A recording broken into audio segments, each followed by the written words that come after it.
right.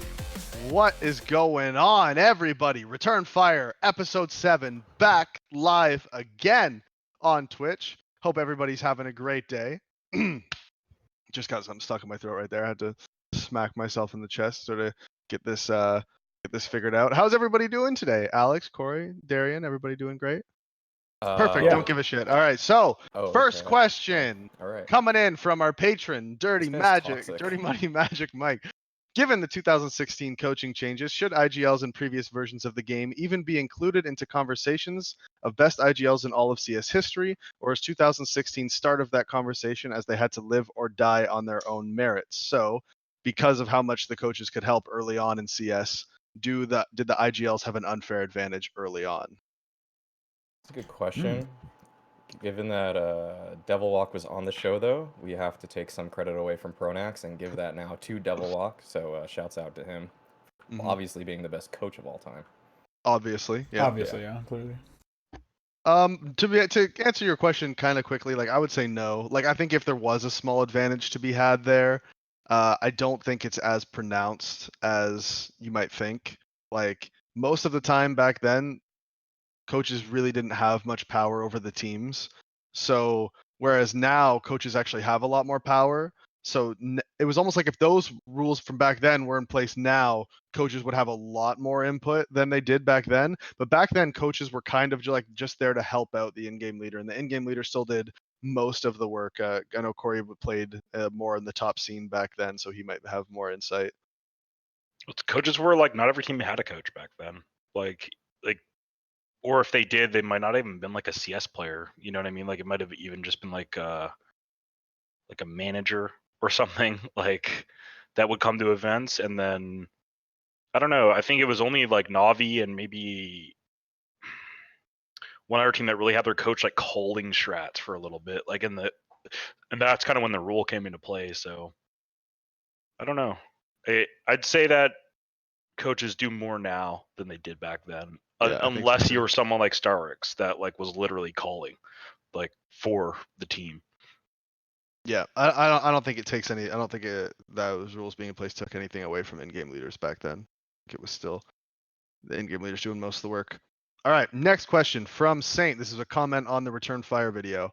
How much on Patreon for a video of the three of you getting hammered and theory crafting on a map? That content would be stellar. How much you guys think? What would be a good amount to just sit here, I'll get drunk and just talk about CS? Well, you just gotta pay for my beer. That's it. I want some high top shelf kind of stuff. So right. Yeah. Johnny Walker or whatever. Yeah, like double black at least. So like $200 total, and we could do it. You think? Yeah, like 200 total would definitely be. All right. Within the range of $200 total. $200 for anybody who's interested. 200. No problem. No problem. All right. John Smithens, I'm hurt. This is the first episode. My glorious name wasn't mentioned. Rude. Sorry, John Smithens. Your name has been mentioned now. All right. Next question. No. All right. Next. Yeah. All right. Next comment from Rayon811. Guys, I had a dream how people can cheat at majors. Alex, write this down. You get a chip on your thigh that vibrates 1 time if it's A execute and 2 times if it's a B execute. You mean like implanted? You think he means like implanted, or yeah. just like a fucking like pager, like what Scott was talking about last week? If all you're getting is a buzz when they're already A executing, I feel like that's just gonna stress me out if I'm holding A. It's like, oh shit, they're really coming. Like, I would just be like you take like people that play console games turn off the rumble on their controllers. Yeah. Why would you want more rumble? I don't know what kind of like setting you think you're having on your leg. Like, I think this is just like a tiny little vibrate, not like a not like a rumble pack. Like restless leg syndrome over here. Yeah. Yeah. So I was sitting there with like fucking 10 vibrators around his leg. Just like... Well, that was the other suggestion, is a vibrating butt plug. I think that was in the comments somewhere else. Could work. You can actually remote control those too. So yeah. I've seen them. Oh, that's true. Oh yeah, that's true. They have those now for long distance couples. Yeah. Or you just want to go to a restaurant or something. I don't know. Yeah. Yeah. All right. I figured it out. Maui Snake looks like Nifty. Oh, this is from Bajan or Bahen 30. It depends on what country he's from, how you pronounce that J. I don't know. I figured it out. Maui Snake looks like Nifty, but more tan. Are you related? I'm gonna go with no. And I also don't see the resemblance. Yeah, I don't think I really look like him, actually. I don't think so either. Yeah, but- like we just both shave and have jaws. Like I While feel you like that's shave, the while only- you shave. We're not sure if he shaves. We're not sure about that, but you shave. You both wear Right. chains though. Like Does he wear a chain? yeah, or he did. All Let me right. see. Okay. I remember he posted that video on Twitter of him trash talking, or not trash talking. In fact, it was not trash talk. When he was talking about that other team, what was it, E United, calling them out Oh on yeah, Twitter. yeah. And I think the only thing is that we kind of both have like slightly big noses. Like I'm thinking, but mine's wider. His is very like it juts out. He's on the straight and narrow. Yeah, he's kind of straight, narrow, but kind of crooked. Like he got punched in the face once. But I mean, like I'm kind of there. I'm like low key there too. Like it's not shade. It's definitely like yeah. All right, Don't see him wearing so a chain in any of these. Okay, whatever. Fucking no. sounds like Semphis Oh, might no, have he some does have a backstory chain. on the He's punching got part. a piece. He's got a piece on this one. Okay. Okay. Okay. Right, Alright. not that you guys can see this. No. Nope. It's on Twitter. All right. Perfect. All right. Next question from 20. Or not question. Next comment from 20. I want to put a plunger on Sir Scoot's head. Well, I don't recommend putting plungers on people's heads, but if you are going to, for whatever reason, put a plunger on Scoot's head, I would ask that at the very least you make sure it's brand new and clean. I don't want old toilet plunger messed on up. Scoot's head because I like Scoots and I think that would be fucked up. If it's a nice, clean, brand new plunger, I could accept it, as long as he's not mad about it, I could accept it. But if it's a dirty toilet bowl plunger, that's fucked up. You know what, Absolutely Sir fucked up. Scoots? He's competing with us, and maybe if that's what Do Not Peak needs to do in order to elevate their content to a level above ours, maybe that's the steps they need to take. Right. Yeah. So yeah, I don't know. Scoots, that could be like a thing. Like that could be like a new It's a gag. hashtag new profile pic. Just Scoots plunger on head. Yeah. Not bad. Would work. Not bad. All right. Next comment from Alex. Not this Alex, of course. Different Alex. This is a anime is my weeb alt. profile picture. Alex. Yeah. I want to be strangled by Semphis vending machine thighs. Love the show.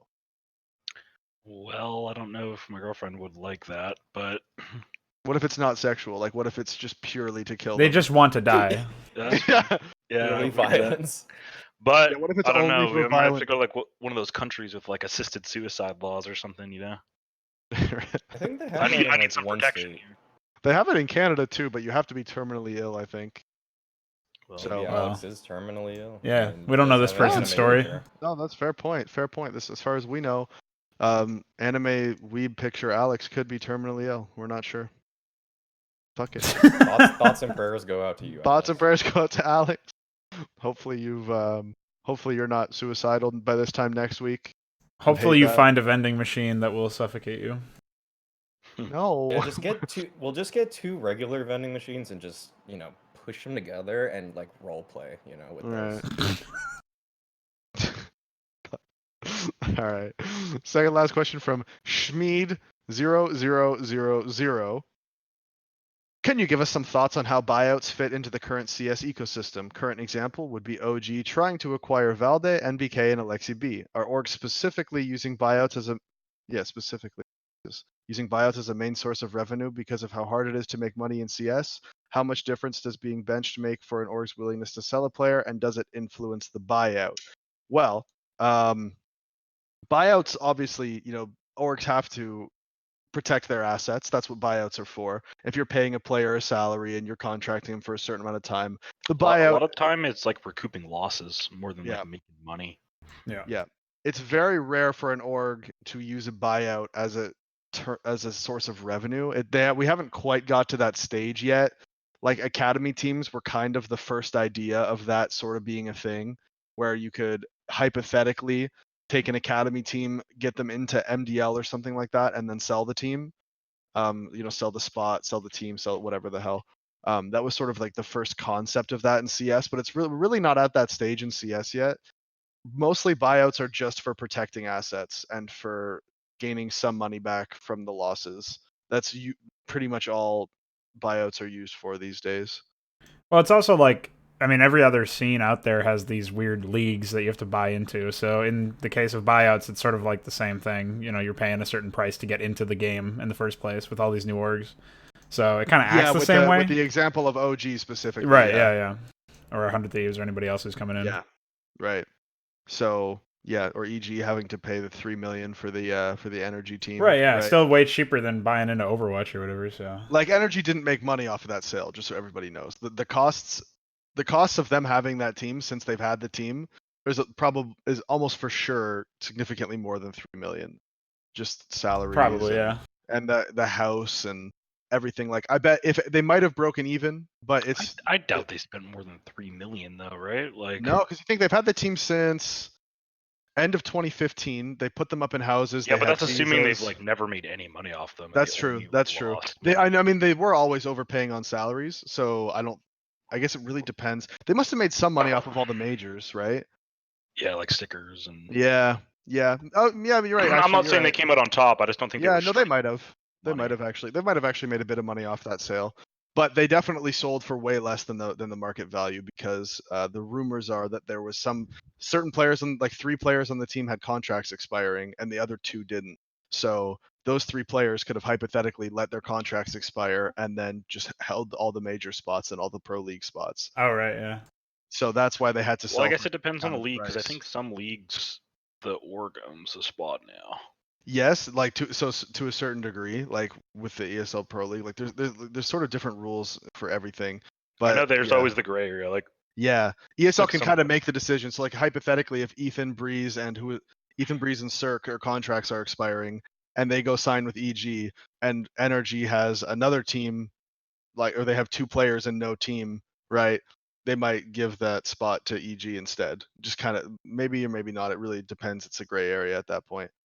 But yeah, how much of a difference does being benched make for an org's willingness to sell a player? Well, if you're benched, usually they're trying to sell you. That's kind of how that works. Sort of to answer the end of that question. if you have a shitty contract and you lose like 80% of your salary Mhm. when you're benched, they'll just keep you forever. Look, there's really like paying you $2,000 is like nothing to an org for the chance to sell you. But if you're say you make 10K and you don't have like a lesser money in your contract when you get benched, they're eventually just going to cut ties with you and no one buys you. They don't want to pay you 10K a month for no reason forever. They might Right. do it for half a year, 3, you know what I mean? Like it, but they're not going to keep doing it. Yeah. So they're going to try to fucking sell you in that when in like I would assume they'd try to get rid of you in 2 or 3 months. Like hope that would be like best case usually. Yeah. All right. So last comment from Christian Glurup Sorensen. Like in regular sports, would you like contracts and salaries to be public? Thanks for the content, guys. I'm kind of split on this one. I don't know about you guys, but I think it would be nice if all the salaries and contracts were made public. But I'm also aware of the fact that that is a pretty huge violation of privacy, and we're not at the level that professional sports is at as far as financially or fame, like we're not quite at that level as an industry. Maybe some players at the very top are kind of at that level, but for the most part we're really not at that level. And so that is how much money someone makes is their own private thing. So I think you have to like supersede that in order to, I think, for that to be a thing where we make salaries and contracts public. Although it would be nice, I don't necessarily like it. To get political, talking. It's not that political. It's kind of like just shit talking the economy state or like economic state. Just like it's kind of a capitalist like top guy on top scam to make talking about salaries taboo. Like that's kind of like the whole like concept of making it your private business what your salary is kind of like so they can pay people unequally and that they can like because if you're doing similar work to another person like or you should kind of know what the other person that's doing the same work as you and then like they should just pay the highest amount. Like they're usually not going to if you're at an office job and yeah, communist confirmed, like it just like if someone has the same job as you, like you're both like associate editors or something like that, like why would I get paid less than another associate editor? So like it's kind of like they take some power away from you by saying like that you're not. Yeah, This is this, I just think that's a it's different situation completely because like five yeah. different players on a CS I team could contribute five completely different amounts, right? Not even just in game, but let's just say hypothetically yeah sponsorship wise, brand wise, right? with And yeah, yeah sorry, go ahead. with Well, players. someone like Shroud is worth like 100 times Yeah, more than someone like even a big name like Olaf. Like honestly, Yeah. yeah. like Olaf doesn't have like yeah he's got a big fan base, he's worth a lot, but Shroud's gonna fucking reach a way bigger audience, and I hmm guarantee people that follow Shroud are way more willing to buy products. I I kind of just wish like actually tier like I don't mind if tier And one Shroud is salaries are worse. public. So Yeah, yeah. I actually don't mind if tier one salaries were all public. I think that'd be fine. I kind of more interested in like MDL salary. Like if MDL salaries were public, I think that would be really interesting because then like you know that Riot Squad. I don't know their salary. I'm just gonna make numbers up. Like just disclaimer here, but like let's say Riot Squad is making like 1.5 a month or something like that, or like let's say that, and then let's say like another MDL team, like Mythic doesn't obviously have a salary, so I'm going to use them. Like let's say Mythic is making like 1K a month, but they make streaming revenue too. It'd be like pretty interesting when you're negotiating with teams because when you're at the bottom level and you're getting your first contract and your first salary, it'd be really nice if these guys could be a little bit more competitive instead of just guessing. Like, Well, like yeah, I mean, like the biggest problem so there's sort of two things with that is one, and almost I can tell you almost across the board, all org owners.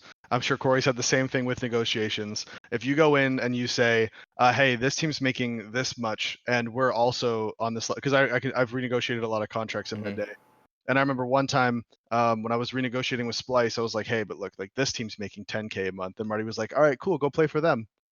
You know what I mean? Like it's Yeah, like yeah, they I can don't just throw care. that at you. Like yeah, it's like go Yeah, play for them then if they're yeah, making yeah. that much. No, I'm not. I can't pay you that much. We're not paying you that much. If you wanna get paid that much, go play Yeah, for that team. You know what I mean? Have them call me. We'll sell you. That's what he said. So it was like fair enough, I guess. You know, like yeah. like so With so even then the one thing I will say that would be nice about having it like I don't know how you could mandate it. Maybe all teams in like a specific league would have to mandate like the league would have to mandate that they make their salaries public, but like it would be good because players lie about how much they make to each other and then that like artificially inflates the market because people always say they make more than they do, so like that's a problem that goes Yeah. on.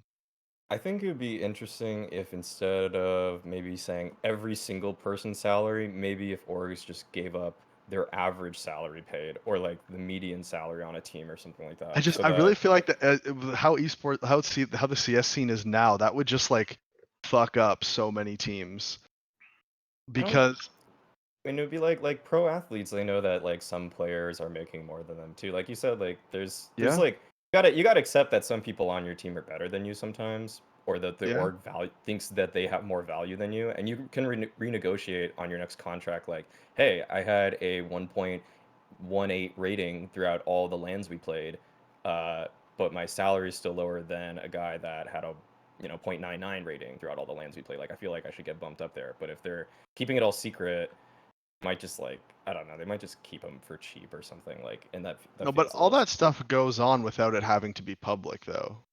Yeah, yeah, yeah. I Like for don't. me the public thing is mostly just like a Okay, yeah. personal Back. privacy thing. Yeah, yeah. Back to the public thing. I don't know if I don't know if like yeah how public like every single person's or yeah it is kind of tricky. Maybe it could I be like that something in that sports. I gets think. organized on the players' side with that players' association or whatever, where the players at least have access to that information, but it doesn't necessarily have to That's a be good idea. every Yeah, pleb's if business. every single player has to submit it to the players union Right. so that all the players know how much every player makes, but it's not publicly available. That's a good idea. I think one of the things that makes it more interesting for regular sports fans that you know their salary is that because people play those games that are like FIFA manager Hmm. simulator game, and then they play like NBA 2K, like whatever the Yeah, yeah, yeah. GM mode is of all Yeah, these career games or mode whatever, or career, whatever. Yeah, yeah, yeah. whatever these are, like that's where thinking about salary gets kind of fun because then you can actually play like you can play games that are based off of it or whatever, just like So what you're saying is we need a Counter-Strike version of that. We need a Counter-Strike career mode video game. A video game about a video game. yeah, Yes. if there was like a GM mode that was fun for people, then this would make sense. But we don't even have franchise, or we don't have exclusive leagues where salaries. There's no salary cap. Like it doesn't matter. It kind Dude, of I'm doesn't thinking matter. right now. I'm thinking like Counter-Strike Manager, where it's like Football Yeah, Manager, except exactly. Counter-Strike Manager. And you do all the same shit, but it's Counter-Strike players, trades. Oh, that'd be fucking wild. Yeah, it'd be kind of fun to do like a simulation like that. That'd be fucking crazy. Throw them through tournaments. There's like these fake lineups you create and stuff. Yeah. All right. Anyways, that's pretty much it. That's all the comments we have so far. So this has been Return Fire episode 7. Thank you everybody for watching live. Of course, everybody who's watching on the YouTube channel right now. This is a live show that we do every single Wednesday. Link will be in the description. It's at 2 p.m. Pacific time, 5 p.m. Eastern time, 11 p.m. Central European time, I think. So for anybody who's interested in that, it is live, as we said. So if you want to check it out, that would be ideal. Also, don't forget, if you've made it this far in the video, don't forget to like the video and support us on Patreon at patreon.com/peakersadvantage. Helps us out a lot. We've had quite a few new patrons over the last week or two, so thank you so much for everybody who's new. Thank you so much for watching the show, and we will see you guys next week again for episode 8, and also Peaker's Advantage episode 18 will be coming out this weekend. So see you guys then.